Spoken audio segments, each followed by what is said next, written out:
We are arguably one of the best in the country as far as doing this. Not only because of the experience that we have in doing this procedure, but because we're continually learning. The two main types of pectus conditions are Pectus excavatum, which is about 6 times more common than the Pectus carinatum. Pectus excavatum is a caved-in chest, cavatum, caved in. The Pectus carinatum is the chest which protrudes out, where the sternum is protruding out, or some people call it maybe a pigeon chest. Both of these conditions are eminently treatable with different techniques that we use here. At Cincinnati Children's, we provide diagnosis and treatment for these and other chest wall deformities and can help you decide whether surgery or a custom-fitted brace could be the right solution. Arthur was 12 when he had his surgery. I knew he had pectus all along, although I didn't have a name for it. When he was a baby, the bath water would always pool in a little quarter-sized dent in his chest. But when he went through puberty, it got much deeper, and it was evident because as a swimmer, he's on the deck with his shirt off, and I can see all the other kids, and what I thought was normal didn't appear to be normal.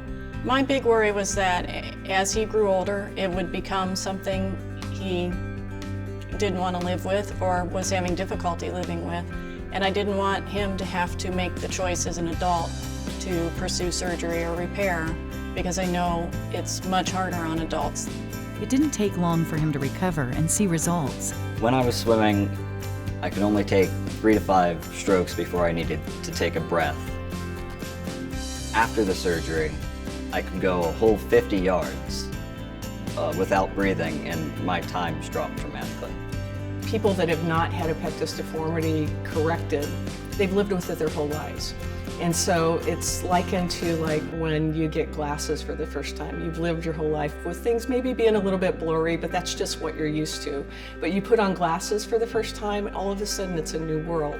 And what we found is that whenever we correct some of these pectus deformities, even if they weren't having significant symptoms, whenever we correct them, I'll have patients tell me, this is the first time I've ever been able to know what it feels like to take a deep breath.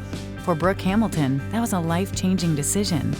She grew up with a sunken-in chest and reached her early 20s before she decided to do something about it to get rid of symptoms like shortness of breath and low self-esteem. If I could go back and talk to myself maybe when I was a teenager and I was starting to realize that something was not normal in my chest and I was very embarrassed, I would want to tell myself, it's okay. This is something that can be fixed. It might be a little bit of a difficult journey for a short period of time, but it is going to be so worth it in the end.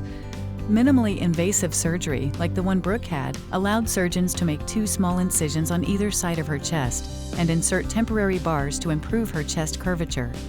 Her care team provided individualized care, from genetic testing to pain management, to help her transform both physically and mentally.